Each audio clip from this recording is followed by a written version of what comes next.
Sounds familiar? Struggling for clean sound?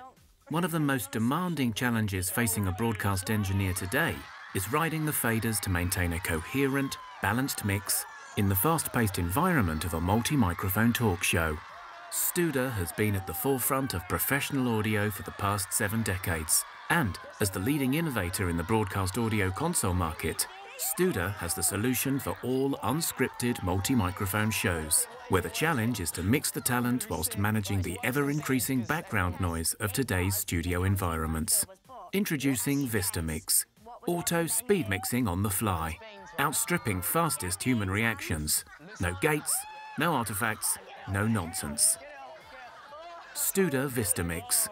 Make sure you tune in, but for now that's Friday download complete.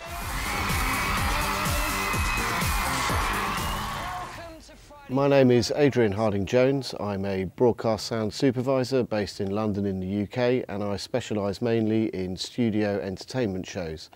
I want to talk a little bit about VistaMix, STUDER's automatic mixing system, which I've been using on The Chase for ITV1, Friday Download for CBBC, and the new series of Deal or No Deal for Channel 4.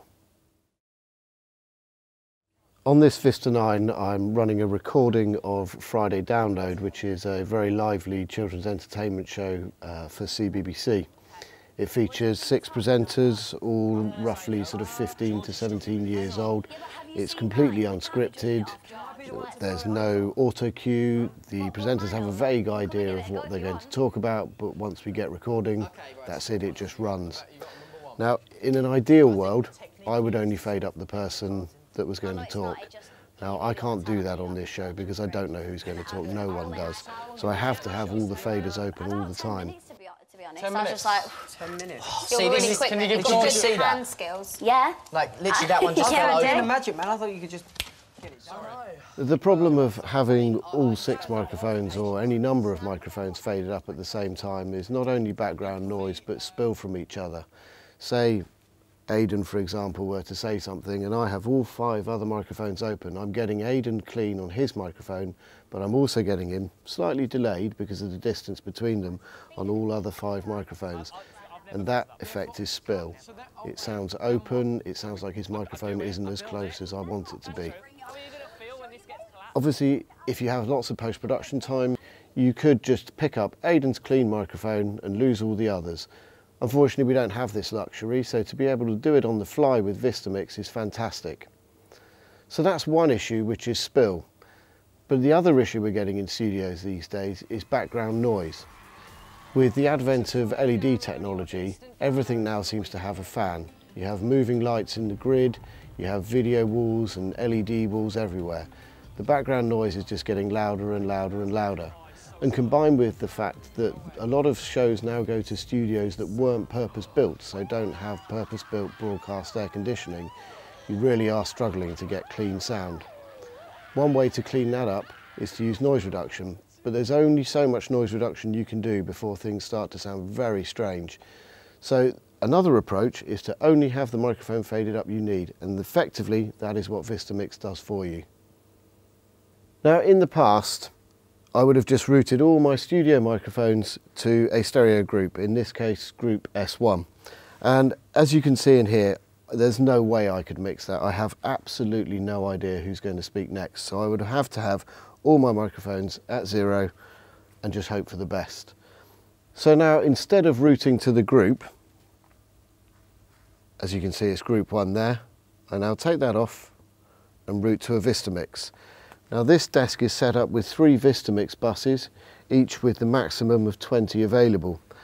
The small number there shows how many spare inputs I have left. You can see there's 19 spare, as I've only routed 1 input to it at the moment. So I'll go along routing the rest of them.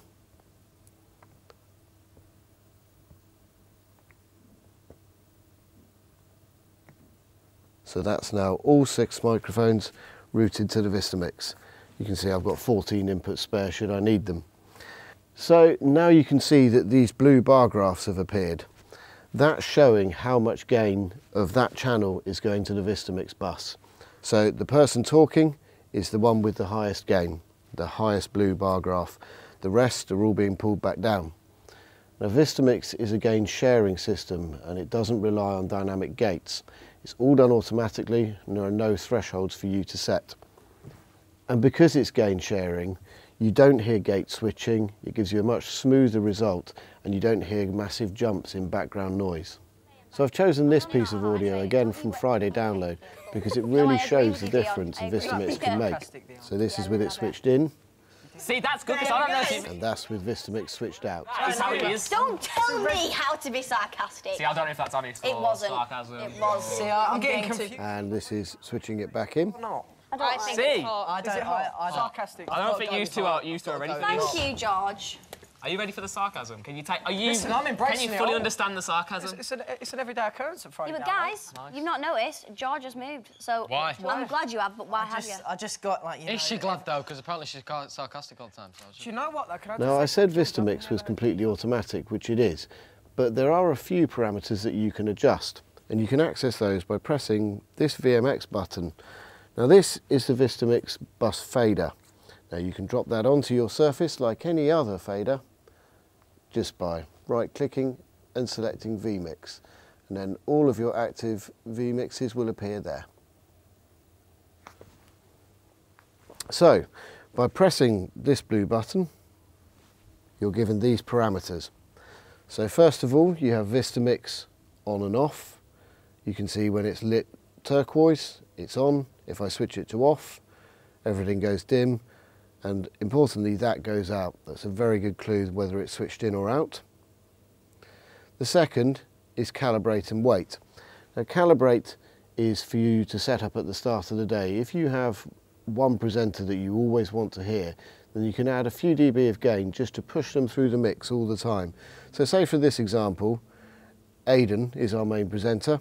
I can just put 3 dB of gain in him, and it means that when everyone's talking, Aidan will just cut through the mix that little bit more, which is what you want. The other option is wait. So that's for during the show. If I think, do you know what, Shannon's not cutting through very well, I can just put a couple of dB in her and she'll just cut through that little bit more. Down the bottom here you have response, and that's adjustable from anything from 20 milliseconds right up to 4 seconds. From my experience, I found that working in between 100 milliseconds or 200 milliseconds works best. If you've got a very noisy background, then I find just slowing it down slightly just eases those transitions. Now, as you can see, there are only 6 of these boxes, but that's because I've only got 6 inputs into my VistaMix. If I had the maximum of 20, there would be 20 of them, all named with the channel name. As the VistaMix bus is effectively an automatic group, it works in exactly the same way. Your contributions to the VistaMix are post-fader, so if I fade out one microphone, it disappears from the VistaMix, and also the VistaMix no longer uses that channel for its calculations. As your sends to the VistaMix bus are post-fader, your insert sends and direct outs from the channels behave as normal. You can also assign your channels to control group masters as you would expect. So I'll just assign these 6 channels to control group master 1. And as before, they will behave as a control group master would. They've now all disappeared off the VistaMix bus.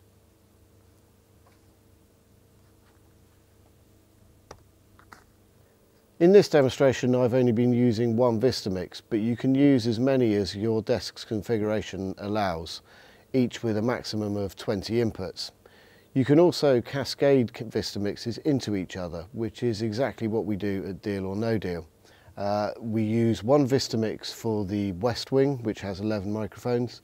We then use another VistaMix for the East Wing, which has another 11 microphones. And then these 2 VistaMix buses contribute to a third one, which has Noel, the player, and the 3 F&Fs on it. This cascading of VistaMixes gives you a very clean result. So in summary, VistaMix is a great tool for use in studio when you're trying to clear up background noise or reduce spill. Because it's a gain sharing system rather than a gating system, there's no fiddly threshold set up, and it gives you a much smoother result. With faster than human reactions and capability of processing up to 20 channels just using one VistaMix, the possibilities are endless. Having heard the results on the shows that I've mixed, personally I don't want to go back to using a system without it.